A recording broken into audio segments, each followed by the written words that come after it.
senhor sabe como que surgiu a ideia do projeto do BSB-100? Sim, o projeto tem a ver com toda uma movimentação da UNB de Brasília por ocasião do cinquentenário da universidade, que está completando esse ano. De fato, completou dia 21 de abril passado. E em 2010, nós, já se preparando para o cinquentenário, escrevemos um artigo, eu, o professor Tadal e o Marconi Araújo, que é um colega do Ministério da Ciência e Tecnologia, escrevemos um artigo mostrando o desafio de Brasília para os próximos 50 anos. E esse artigo foi apresentado em Boston, num congresso mundial chamado World Future Society, que é a Sociedade de Estudos do Futuro, Sociedade Mundial de Estudos do Futuro. E lá a gente apresentou um primeiro esboço de que nós descuidamos do planejamento da cidade, em todos os sentidos. No sentido demográfico, no sentido físico, no sentido patrimonial. Brasília está numa situação crítica, tanto é que a própria Unesco está ameaçando retirar o título de capital, cidade de patrimônio da humanidade. Por quê? Porque o governo não consegue fiscalizar as irregularidades que a população comete. Exemplo, os puxadinhos, principalmente nos setores comerciais, né? Todo comerciante se sente no direito de aumentar para invadir a calçada, puxar para o terreno vazio na parte de trás. E é inconcebível isso numa cidade planejada como a nossa, né, que não haja uma autoridade capaz de coibir esses avanços irregulares. Transporte público, o veículo leve, rápido, está parado aí há 3, 4 anos. Quem conhece o buraco lá no final da W3 mostra que a cidade se despreocupou. Primeiro em concluir o projeto do metrô, que é um erro básico dos planejadores de Brasília. Uma cidade construída na segunda metade do século XX tem esquecido de fazer um metrô.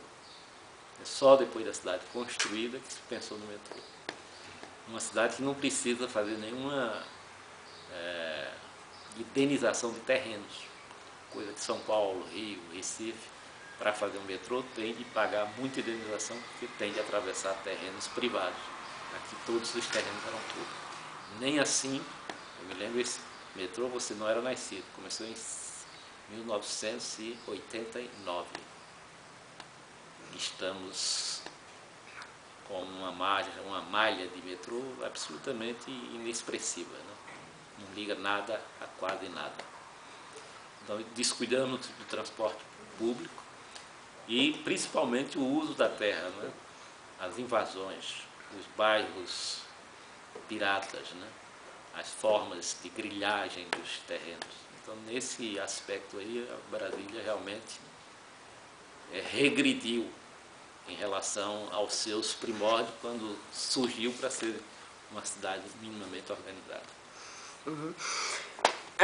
Por que a quantidade de habitantes cresceu acima do esperado?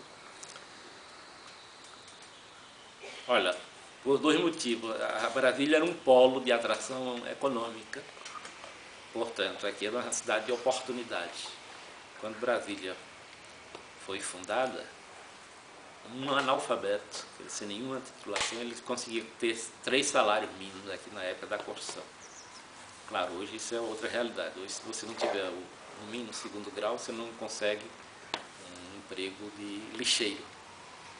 Essas margaridas que fazem limpeza na rua passam por um teste que é equivalente ao 2º grau.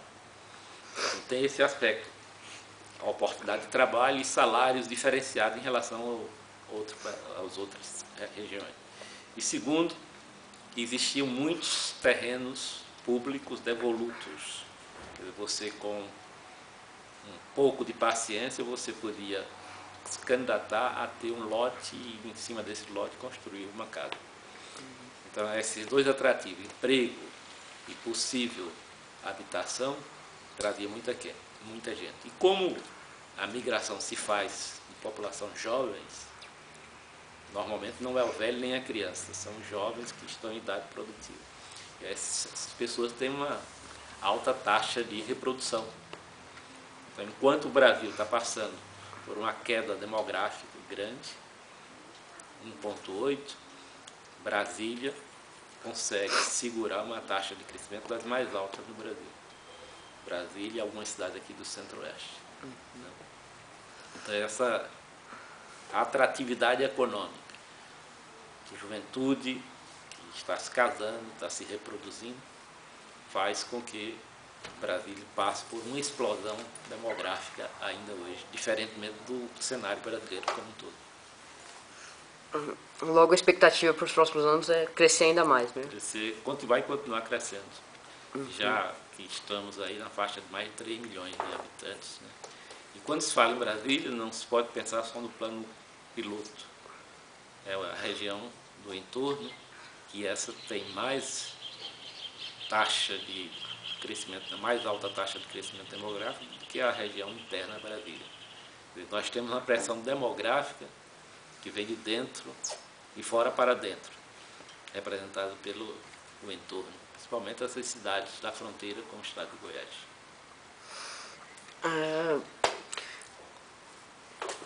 Deixa eu ver, porque a maioria o senhor já respondeu nas outras anteriores. Só achar uma aqui. Aí? Não, o senhor. Eu ia acabar perguntando, ia só.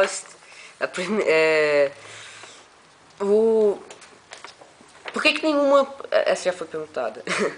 A burocracia atrapalha o desenvolvimento das políticas para melhorar a qualidade de vida da população?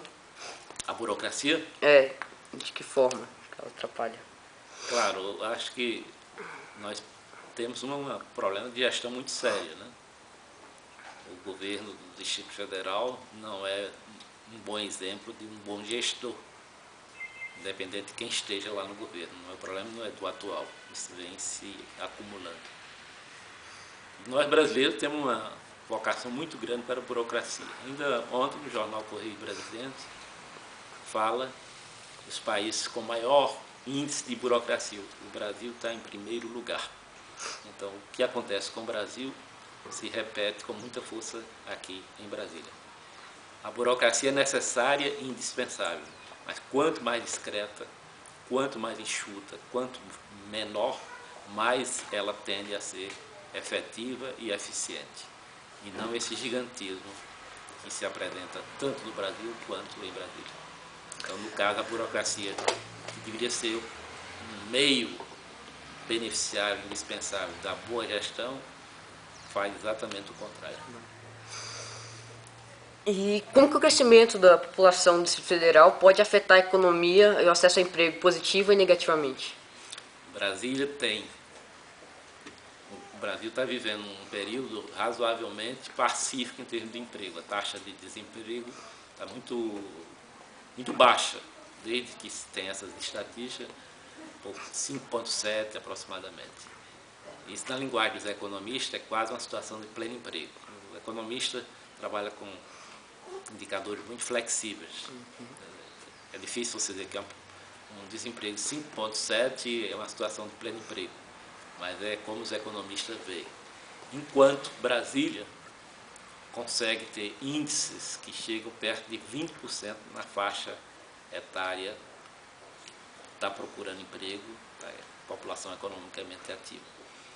Então, no caso aqui, Brasília tem uma série de contrastes. Tem a renda per capita mais alta, uma das maiores unidades da federação em termos de PIB, uma das 10 maiores da economia do Brasil, mas ao mesmo tempo é uma das que apresenta o maior índice de desemprego no país.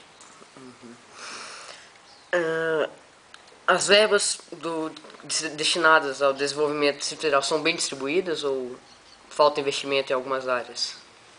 O Distrito Federal tem uma situação privilegiada, porque os recursos para a educação